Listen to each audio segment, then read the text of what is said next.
Aujourd'hui, je vais vous présenter 5 étapes essentielles pour vendre au mieux votre maison en Suisse romande, étant donné qu'on m'a souvent posé la question.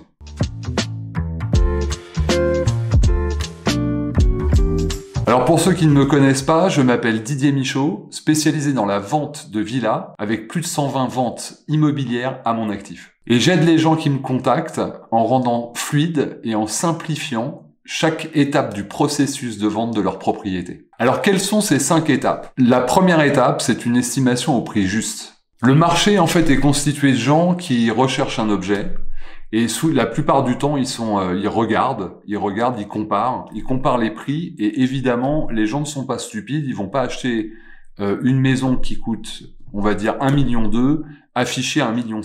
Donc si on tente de vendre un bien à un prix qui ne correspond pas au marché, on fait fausse route, on va perdre son temps et on va faire perdre le temps des gens qui recherchent. Donc la décision de départ, c'est est-ce qu'on vend ou est-ce qu'on ne vend pas? Mais tenter de vendre un objet à un prix qui ne correspond pas au marché ne sert à rien. La deuxième étape, souvent qui est un petit peu omise, c'est la préparation et l'agencement du bien avant même de prendre les photos.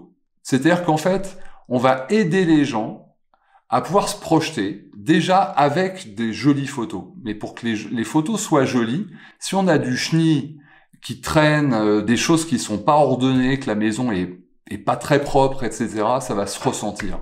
Donc, bien préparer la maison ou l'appartement de manière à ce que sur les photos, en tout cas que les photos reflètent véritablement la manière dont la maison va se présenter. La troisième étape essentielle, ce sont les photos. Aujourd'hui, 99% des gens qui cherchent un bien immobilier vont le faire au travers des photos.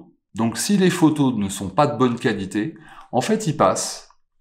C'est-à-dire que votre maison peut passer totalement inaperçue et ne pas accrocher le regard, l'œil des gens qui cherchent simplement parce que les photos ne sont pas suffisamment de bonne qualité. Donc les photos doivent être véritablement bonnes et refléter le bien. C'est-à-dire ne pas exagérer les espaces, mais faire des photos qui correspondent, qui reflètent la réalité, qui soient de bonne qualité, en ayant mis la maison au préalable, en situation, c'est-à-dire bien agencée, propre, etc. La quatrième étape, c'est un beau dossier de vente qui va droit à l'essentiel.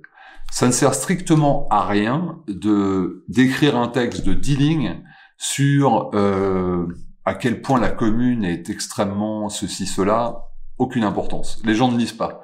Les gens vont regarder les photos et ils vont regarder les éléments essentiels. Et encore, parfois, on peut même me poser des questions sur le type de chauffage alors que c'est indiqué dans le dossier, mais les gens ne l'ont pas lu.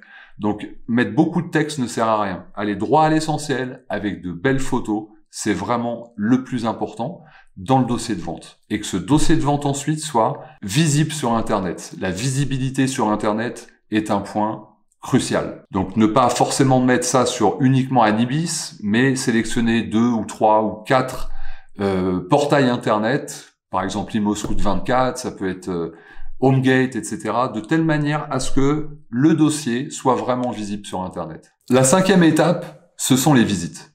Alors la plus grosse erreur qu'on puisse commettre pendant les visites, c'est de submerger les acheteurs potentiels en leur faisant l'article de la maison. Essayer de les convaincre à quel point elle est super, elle est ceci, cela, ce qui ne sert à rien. Pourquoi? Parce que les gens, en fait, vont rentrer dans l'espace, se l'approprier, se projeter dedans ou pas. On aime une maison ou on n'aime pas une maison. On s'y sent bien, on ne s'y sent pas bien.